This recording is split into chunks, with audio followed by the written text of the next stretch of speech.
You know that feeling? You go to bed absolutely exhausted, only to suddenly pop your eyes open in the middle of the night. You look over, and boom, the exact same time is staring right back at you.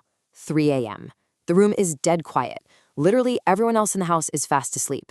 But you are wide awake. Your mind instantly starts racing, your body gets all restless, and honestly, the absolute worst part is knowing this isn't the first time it's happened. Well, in today's explainer, we are going to completely decode this 3 a.m. mystery. We'll look at the 5 primary reasons your body interrupts your sleep and, more importantly, what you can actually do about it. Quick note before we jump in, though, this explainer is just for general educational purposes, right? So if your sleep issues are severe or really messing with your daily life, definitely go chat with a medical professional. Man, it is such an incredibly isolating and frustrating experience, isn't it? You're just lying there in the dark, staring at the ceiling, wondering why on earth this keeps happening to you. You might even start thinking you're just, I don't know, a bad sleeper or that you're cursed. But here's the truth.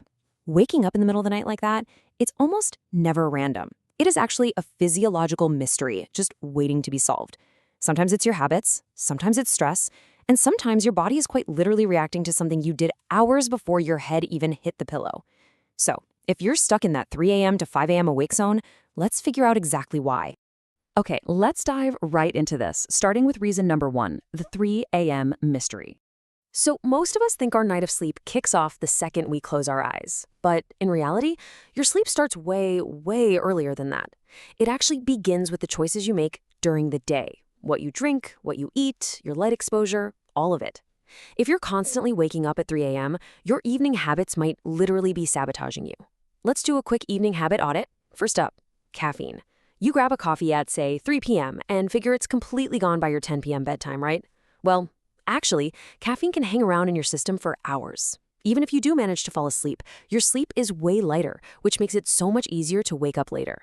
Then we have alcohol. Now, this one is super misleading. A drink might make you feel sleepy at first, so you think, hey, this is helping. But it absolutely wrecks your sleep quality later on. You crash fast, but then ping, you're up at 2 or 3 a.m. feeling hot, thirsty, and restless. Next up on the audit, late, heavy meals. Eating a massive dinner right before bed forces your digestive system to work the night shift. That keeps your core body temperature up and stops your brain from dropping into that deep restorative sleep. And finally, the classic. Phone screens. We all do it. Scrolling for just one more video, but that blue light and constant stimulation completely wire your brain right before bed. Your body's in bed, sure, but your brain is essentially running a marathon. So ask yourself, what did you actually do in the 3 hours before you went to sleep? Because those choices dictate the whole shebang. Which brings us perfectly to reason number 2, evening habits and stress. Now, what's really interesting about this slide is how we transition from physical habits to emotional ones. Because emotional baggage, yeah, that plays a massive role here. Have you ever noticed how great you sleep when life is just good? When you're not overwhelmed and you feel relaxed? But the second you hit a stressful patch, your sleep completely falls apart. You wake up with racing thoughts, feeling like something is terribly wrong, even though your bedroom is perfectly safe. See, stress and anxiety don't just magically clock out when you turn the lights off. Our modern lifestyles constantly trigger an ancient, hardwired survival mechanism, the fight-or-flight response. Now, that response is incredibly useful if you're running from a bear in the woods, but worrying about a deadline, money, or an awkward conversation, those trigger the exact same biological alarm while you're trying to sleep. Your nervous system stays on high alert, your heart rate ticks up, your breathing gets shallow, and your muscles are tense. You might fall asleep because you're exhausted, but a few hours later, your stress hormones peak, and boom, you are wide awake at 3 a.m. And then, of course, you stress about not sleeping, which keeps you awake even longer. It's a vicious cycle. So to break that worry cycle, you need a legit wind-down routine. And no, I don't just mean brushing your teeth and washing your face. I mean an active, deliberate transition to signal to your body that the day is actually over. Try this. First, do a brain dump. Literally write tomorrow's to-do list on a piece of paper so your brain doesn't feel like it has to hold on to that information at 3 a.m. Second, try some gentle stretching or deep breathing. And third, switch to low, soft lighting. The goal here isn't to forcefully make yourself fall asleep. The goal is to clearly signal to your nervous system, hey, we are safe now, the day is done. Honestly, sometimes that safety signal is exactly what your body has been begging for. Now let's look at reason number 3, blood sugar and cortisol. This one actually surprises a lot of people. You kind of have to think of your body as a super busy night shift worker, because while you're snoozing, your brain is working overtime. Organizing memories, processing emotions, repairing cells, it's a lot of heavy lifting, and that takes energy. So here is the crazy physiological puzzle. If you skip dinner, or maybe you ate a bunch of sugar right before bed and crashed, your blood sugar can drop way too low in the middle of the night. Your body detects this energy crisis and panics, releasing stress hormones, specifically cortisol, to bump your blood sugar back up. Now, cortisol is designed to make you alert. So instead of sleeping peacefully, this hormone jolts you awake. You might wake up feeling famished or with a racing heart, just totally wired at the exact same time, night after night. If that sounds like you, the fix usually starts with a balanced evening meal. You're aiming for something that keeps things steady. Think protein, healthy fats, and fiber. You don't want a massive meal right before bed, but you do need enough solid nutrition to carry your body through the night without a crash. Oh, and real quick, I do want to reiterate.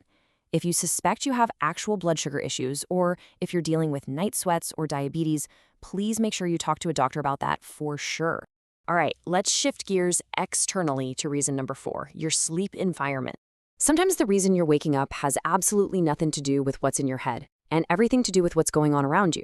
Your brain is this brilliant, highly tuned survival machine, and it is constantly scanning your environment for threats, even when you're completely out cold. Let's run through a quick checklist of your room. First, is it too warm? Bedrooms that get hot in the early hours are a classic sleep killer. What about sneaky notification lights? A phone lighting up on the nightstand or a street lamp peeking through the blinds? What about noise? Traffic outside? A snoring partner? Or maybe your cat jumping on the bed? And finally, are you actually comfortable, or are you waking up with a stiff neck? Your sleep is fragile. It requires simple, stable conditions.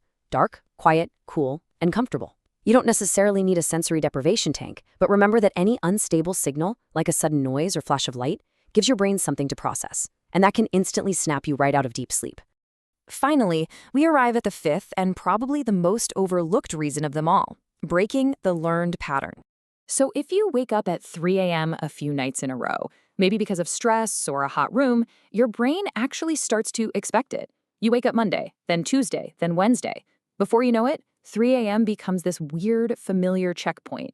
Your body basically learns that 3 a.m. is just the time we wake up now. It becomes a total self-fulfilling prophecy because you go to bed thinking, I really hope I don't wake up at 3 again. That anxiety alone keeps your sleep light. So the crucial point here is this: do not check the clock. Seriously, sleep experts practically beg us not to look at the time when we wake up, because the second you look over and see 3 a.m., your brain completely spirals. You think, no way, it's 3 a.m. again. Your stress spikes, panic sets in, and you instantly start doing the math on how many hours of sleep you have left before your alarm goes off. And now, you are incredibly awake. So instead, if you wake up, keep the lights off, keep your body still, just take slow, deep breaths. Whatever you do, don't reach for your phone. Remind yourself that waking up briefly is completely normal, and just try to let go of the fear around it. And this brilliantly illustrates what we ultimately need to do, which is completely reframe how we view these wake-ups. The next time you open your eyes at 3 a.m., I really want you to catch yourself. Stop the panic mindset of, oh my gosh, what is wrong with me? And shift to an empowered mindset. Okay, what is my body trying to tell me right now? Because your body isn't punishing you. It's not trying to torture you. It is simply trying to get your attention. It's giving you real-time feedback about your daytime choices, your stress levels, what you ate, and how you set up your room. As you can see, a great night of sleep starts way before your head hits the pillow. So I challenge you to start looking for your own clues. Did you drink a late afternoon coffee? Did you eat a heavy meal? Are you carrying around a bunch of stress from work? Once you start noticing these patterns, you can actually start fixing them. To wrap up this explainer, I'd really love to hear from you. Do you usually wake up around 3 a.m., or is there another super specific time your body always seems to jolt you awake? Start looking for those clues your body is leaving you. Thanks so much for joining me for this explainer, and hey, here's to understanding our bodies just a little bit better and finally getting a good night's rest.